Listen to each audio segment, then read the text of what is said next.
Hi guys, here we are. My name is Helia. If you don't know me, like hell yeah. This is my mentor, my partner, my best friend, my boo, Solomon, aka Team Roommate. Solomon, roommate, if you want to call it like that. We share a fridge. Unfortunately, it's one of the saddest part of my relationship. So I have him here today to answer a few questions because I feel like these are the questions that we get a lot. He mainly gets a lot. And we figured if we put it like all together, it would help a lot of people. And you know, some people are shy, they might not want to DM us or add like message us or whatever, ask us these questions. So this is also for those like shy people, all the newbies, all the oldies, like they just want to like know all these things. We want you know? to create a conversation with our audience. Yeah. And I think this is a new medium to do it. I've been very active on Instagram stories, but I feel like with this method, He has more to say. He's talking all the time, so that's it. this is where empty his energy. I'm tired of staring at a little circle telling me like, shut up, shut up, shut up, shut up, shut up. Okay, so with summer just being around the corner, you know, we're all thinking, well, not really, but yeah, we're getting there. It might not look like it outside, but we're getting there. We're thinking about our We're summer exactly at the buddies. midpoint between New Year, New Me, and I want to get a bikini body. And I think one of the main questions is, how do I lose weight? How do I You lose know? weight? That question, huh? We still haven't figured out the secret of how do I lose weight. Is it gonna be skinny tea this year or vegan? I think vegan is gonna be the one this year. It's a trend. I think vegan is There's the one. no secrets, there's no magic recipe, there's no pill you can take and lose the weight overnight. It's if you want to do it the right way and the more sustainable way, I feel like I give it to you, go Solomon. Take it over. I feel like the quick answer is you have to be in a deficit, right? You have to be burning more energy than you're consuming. That's all it is. But then that's also a bit too vague of an answer. And I feel like it's not practical for general population. Like, okay, I have to be in a deficit. What's a deficit? How much of a deficit? How long in a deficit? And that's when it becomes so complicated that people are like, oh, screw it. I'll just go be a vegan and see what happens. So let's try to break it down. So let's break it down. Okay. Okay. You said being in a deficit. Yes. First of all, is there a certain type of food I shouldn't eat? Okay. Is there anything I should avoid? Is there something that's gonna make my weight loss faster and easier? Okay, yes, there is. I like the last word, easier. Because at the end of the day, to survive a diet or to actually get to the results that you're seeking, you need to adhere to the plan. Like, that's rule number one. You cannot follow a diet that makes you miserable. You will not follow it, like, unless there's a gun to your head. If you hate avocados, don't eat avocados. You don't have to eat avocado like You don't have to. Jane on Instagram who eats half an avocado on a toast with sesame, like on it. You don't have to eat it if you don't like Jane it. is lying. I don't know Jane who likes is. avocado. Jane loves avocado. She does it for the gram. So yes, seriously guys, there's different cultures, there's different eating habit, there's different values. So you gotta find something that suits you first. So define who you are as an individual. What are the foods that you like? What is it that you're willing to let go? What is it that you're not willing to let go? Like, if you know that your diet is 90% fast food and alcohol, there's something inherently wrong with your lifestyle, I believe. If your goal is to get skinny, if your goal is to remain the way you look and enjoy life, I respect that. But don't come and say like this is so hard when you're not willing to make at least a bit of sacrifice. Now, does it mean you have to have like a granola whole-based diet with only natural flavors all the time? Absolutely not. Okay, so I like where you went. You kind of said make a list of what you're willing to let go and what you really absolutely want on your plan. Yep. Where do I go from there? How much of it should I be eating?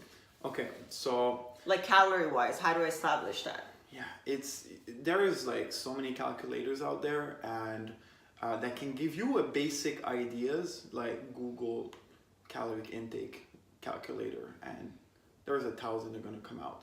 And now you're going to find a number, and this number doesn't define you. It's a predicted number. So it's predicted based on your body comp or even just your body weight at the moment. Now you lose 10 pounds, you're not the same individual anymore. So this predicted number will have to alter. That's one thing. So you can start with that number, but you need to also keep in mind how your body is reacting to it, because that number doesn't define you yet. So you need to see how you react. Now I think the freaking elephant in the room is that, okay, so I get my caloric intake. Now what do I do with it? Because let's say it says you need to eat 2,400 calories. Yeah, because I could eat 2,400 calories of just carbs. Like, Jesus, take the wheel because I will. But, like, is that okay, you know? Am I still going to do it? Because you're just telling me calories. What should be my calories? Based on the literature and the research at the moment, if you were going to eat carbs for like 80% or 90% of your diet, but you remain in a deficit, you would actually lose the weight. There was a study, I can't remember when it came out, but they called it the Twinkie diet study. And it was a researcher who actually, I think it's a case study, where he basically remained on a Twinkie diet and protein shakes for a certain period of time, but was at like 1,800 calories, all calories coming from Twinkie and maybe 2-3 shakes a day, just because he needed the protein to actually remain alive. Okay, so I could just basically eat 2,400, 2,000 calories of ice cream and the rest protein, and I'll be fine? Yes, you will be fine. I mean, is it ideal though?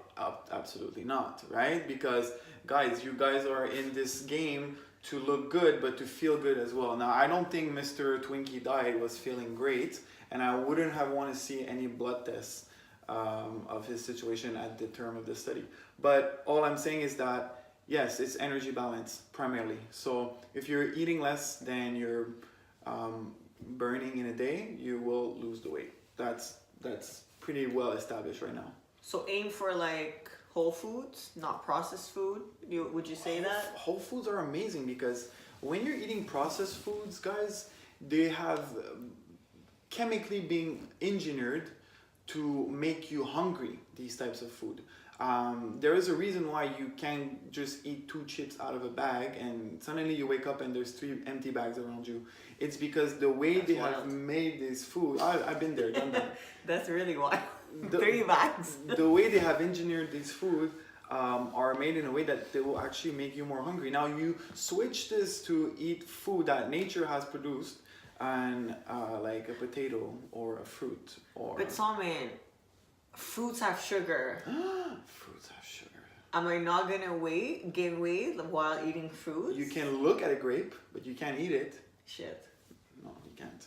I've seen this often, guys. A lot of coaches are like, no, fruits are bad for you. We also get like majority of our clientele is girls, so girls are really scared of like traumatized sugar and carbs. Traumatized from... Guys, you'll be fine. It's honestly, again, like I much rather get sugar, because sugar is inevitable in your diet. Oh, that's the new bad guy too. Sugar. We have to kill sugar. Now it's the new enemy. But as far as sugar, if you're in a caloric deficit, it's fine. If you get enough fiber, it's fine. If you're getting enough minerals, and I much rather have my minerals from a fruit than from something else, like a supplement at the end or of the a pill. day, as you said, calories in versus calories out. Calories in versus calories out, definitely. Now, how do you define your caloric intake? That's a good question. For you. Yeah, okay. Well, guys, it's kind of inevitable. I've seen all the different methods out there, and with most of my clients, the most successful one is to pull out the scale and start tracking. Like it doesn't mean you're gonna have to be doing this your whole life, but it's a learning curve. And in order to know how much you're eating, you need to track to a certain extent. That's the method that I have found the most effective with people. I do believe, because of eating disorder, it doesn't apply to everyone. I respect that, and I really try to accommodate to the best of my capacity with clients to figure out ways. There's food journaling, there's all these things. You can just like pay attention to what you're eating and kind of eat at the same time, the same quantities, eyeball it, but take your weight once a week or every day and make an average. And if the trend is going up, maybe dial back. If the trend is going down, maybe dial up, depending on your goals. But you can still get somewhere without having to know exactly your caloric intake. I truly believe this. But if you don't care about the psychological impact of this, and it's just not something that bothers you because you're rational about it, I think having to weigh your food, it's a necessary pain because there's no second guessing. It is what it is. You've eaten X amount of food, and that sums up to 2,000 calories, and you need to be. And there's no stress about it. Also, you're not like, oh my God, am I eating too much of this, or am I not eating enough of this? You know. And it also helps you. I feel like for me, stay accountable. It relieves some anxiety for me to use it actually because I know what I'm doing. It gives me control. It's empowering, and you kind of your body becomes your puppet that you're kind of controlling. So, yeah, I think tracking your macros or your calorie intake is one great way to do it. Not the only, just one great way that I appreciate. So now we kind of have the calories in, kind of figured out, like we kind of know what to do. Okay, so we calculate it. We have a number, aim for it. We either have to dial back or dial up. Yeah. We play with the numbers a little bit depending on how our body's going to react. We focus on whole foods, not a lot of processed food. As much as you can. Which is not, like I have a bit of ice cream in my meal plan. I kind of eat it every night. It's not the end of the world. In my face. Yes, I know. I'm kind of... And not that I can't afford it, it's just that I prefer eating other stuff. He does. But when she's eating ice cream in my face, and don't get me wrong, like I do feel like I want to take a bite out of it. Yeah. But because I've set my caloric intake for that day and I've reached my intake, I'm not going to start eating more. Otherwise, it just pulls me away from my goal. Okay. So calorie-wise, do you want to give like a rough estimate of how much of it should be protein, how much of it should be carbs, how much of it should be fats? Yeah, like we could give numbers again. Like a rough estimate, obviously. This really depends. Like if you're cutting, protein intake is going to be a little higher. If you're bulking, protein intake is going to be lower. Like there's all these things. But roughly, I would say, let's set it at like that general number, 1 gram of protein per pound of lean body mass. Or body weight total if your body fat is, I would say, under 20% or even closer to the 15%. In that case, you could just go with body weight. So you weigh 150 pounds, man, eat 150 grams of protein. You're pretty much in that range that you're looking for. Fats, you're going to want to have a minimum of, I would say, 20% of your total calorie intake. I think that's a solid minimum. Like rarely that 20% is going to be too low unless you're in a very hard deficit. So in that case, you might want to up your fat. When your calorie intake goes very low, you might want to up your fat a little bit. And the remainings are going to be your carbs. And carbs are primarily what you're going to play with because your protein intake will vary a little. Your fats are going to be pretty stable, but your carbs are going to be what you're going to play with to play with your body weight. Okay, so calories in, calories out. Yeah. What do I do for calories out? Do I have to do cardio? Oh my God, the famous cardio. Do I need cardio. to be like on the treadmill 5 times a week? Is there a more effective way?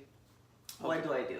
Okay, so I personally, and this has evolved with time, the research keeps like coming out, and like if you stay up to date with like new studies and even like methods out there who are applied and case studies and whatever, you kind of realize that cardio is becoming more and more like obsolete for like body composition goals, like for losing body fat. We're not saying cardio is bad. Yeah, I'm not saying cardio is bad at all. I'm not saying that cardio is not amazing for cardiovascular activity and performance, and even for the brain, cardio has been demonstrated that it's really good for something we call neurogenesis, so the building of new neuron in the brain.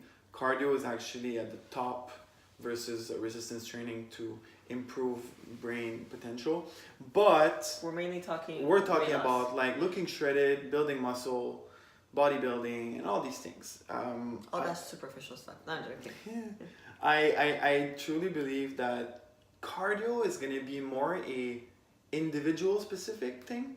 Like, you're someone who's very sedentary, works like 10 hours a day in an office, lives across the street from their job, so we'll do like a big max of 3,000 steps a day. You might want to raise your energy expenditure. That's one situation where cardio might just be like attractive in order to get yourself to move more like a normal person. Now, another case where cardio would be potentially useful is when you are very depleted, maybe down the road into a prep for a show, and there is some metabolic adaptation that happens at that moment, like the reduction of NEAT, which is the non-exercise activity thermogenesis. So basically, when NEAT goes down, your body just becomes really efficient at staying alive by burning as little calories as possible throughout the day. Now, when this happens, maybe your metabolic rate was 2,500 when you started your prep. You've lost some weight. Now you're predicted. Remember, guys, I said it's a predicted number. Says that your metabolic rate is like, I don't know, 2,000 by now. But in reality, it's like 1,600 because your body has become like, it has gone a bit on the autopilot and it's burning way less energy to perform tasks that you used to perform before. When that happened, you need to compensate for that, because now what are you going to do if your BMR is at 16 or at 1,800? You're going to eat like 14, 13, 12. Like, what's going to happen if you still have to lose fat?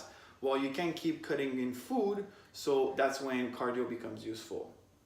Other than that, if you're an overweight individual and you're trying to lose the weight, I think you should mostly spend your time becoming really efficient at training in the gym and doing a lot of reps and a lot of sets, practicing your skill, doing supersets, and focusing on learning how to contract muscle, because at the end of the day, the end result after you've lost the weight is going to be way different if you spend this whole process doing resistance training versus just being on the treadmill. I don't need to tell you this, guys. You've seen it.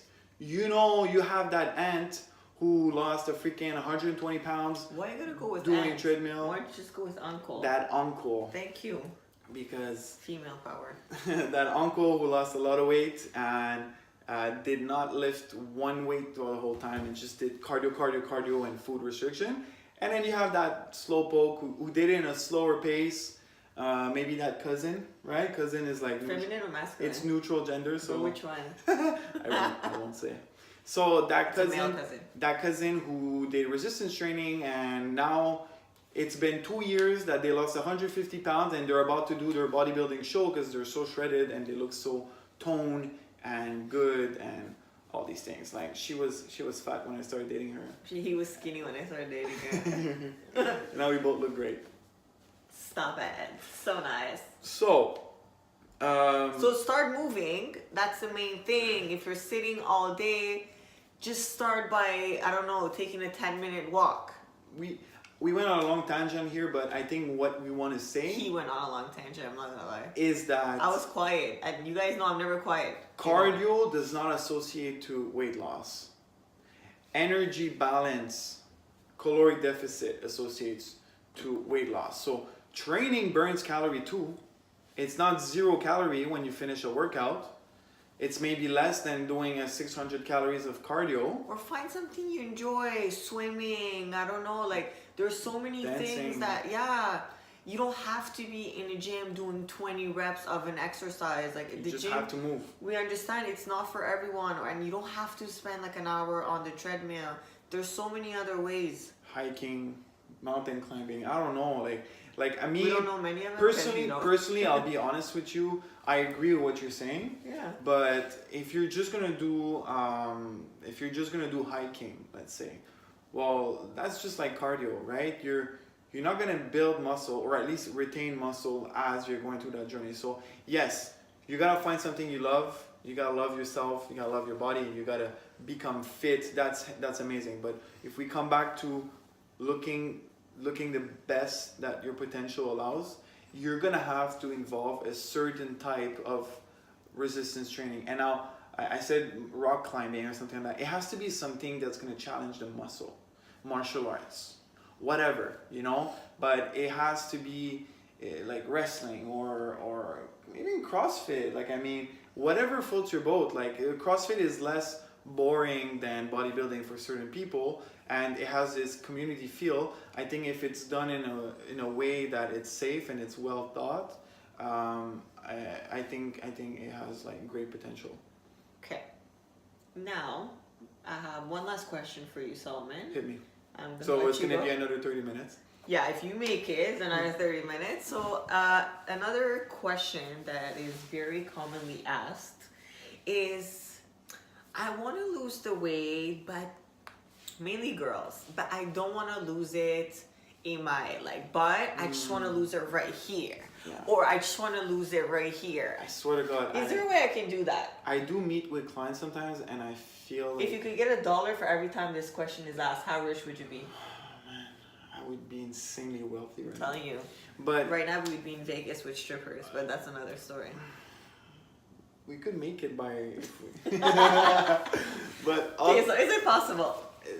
all this first, I wanted to say anecdote. I do feel like sometimes, I don't want to say girls, people, because Yeah, you better not say girls. Trust me, like men also get there sometimes. They come in my office and they're like, literally describing me their goal. Like I'm a surgeon, I'm about to use a knife, cut in their bodies, and give them the shape that they want. Or sometimes I get like, How cool would that be? that'd be amazing.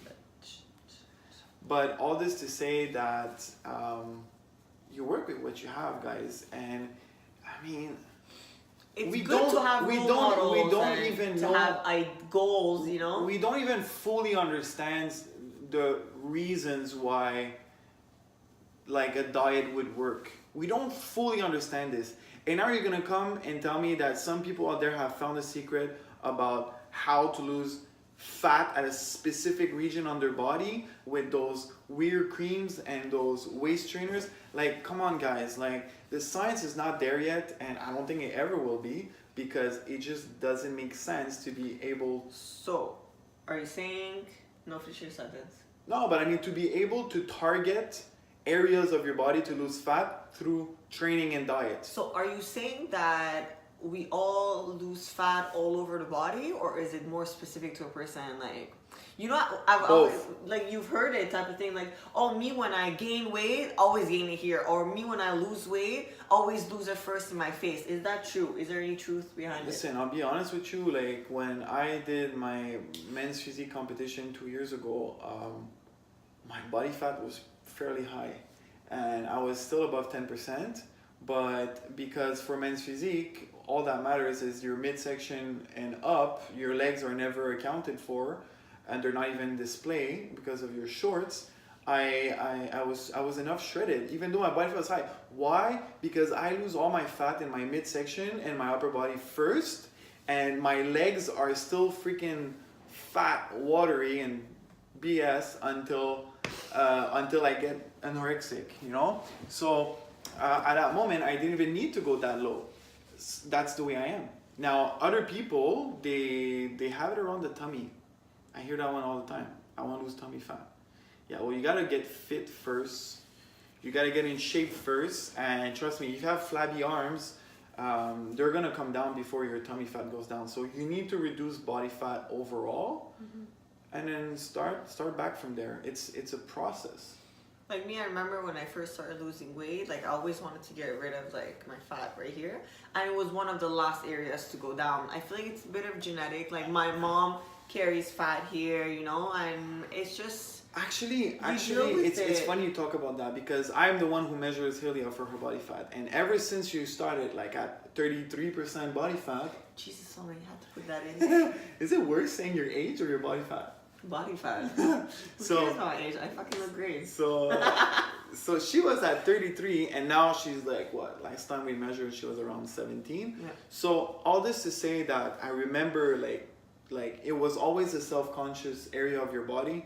Your arms. You're always talking about your arms. I would not wear tank tops. You would not wear I tank still tops. sometimes wear them and I'm just like weirded out. Yes, and the thing is that when I used to pinch your arms, they were like crazy high compared to some areas on your body. Yeah. But they have come down throughout this whole process.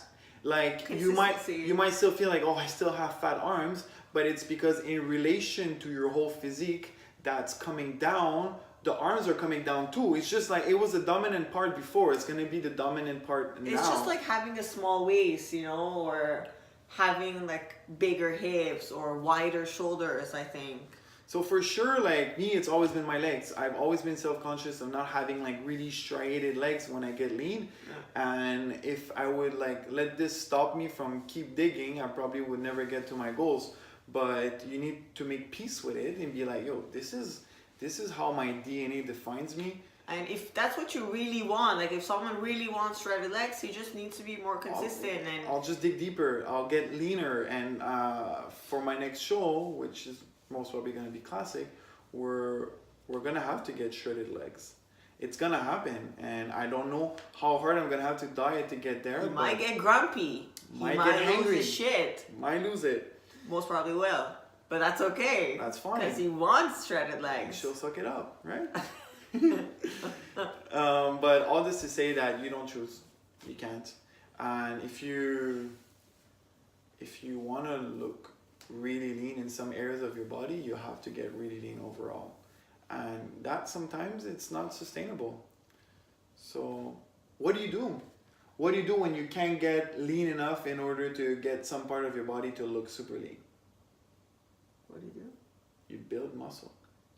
That was deep, guys. You build more muscle. The more muscle you have, the more you can get away with a higher body fat. Because muscle stretched out the skin. The more muscle takes room inside your body, the more the skin's gonna be stretched. And actually, if you grab your skin and you stretch it out, that's why you always see those guys pulling their stomach fat down when they want to show their lower ab. You see, we all know that little shot. But we know it, guys. We see it. We've seen it, like on your profile picture, your hand, on the IG, and on the side. stories. Like it's not just to look good; it's also and we to also pull know the it girls' down. poses too. Yeah, we see like it. behind We you. know it. We've been there. We're still there. We still do it. No shame in my game. But all this. Follow me on Instagram.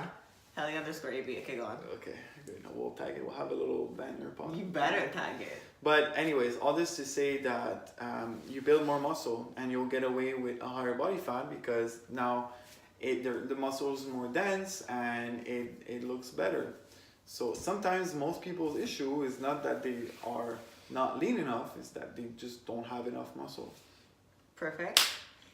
Thank you for tuning in. If you made it all the way here, it's because you love us way too much and you love the sound of my voice.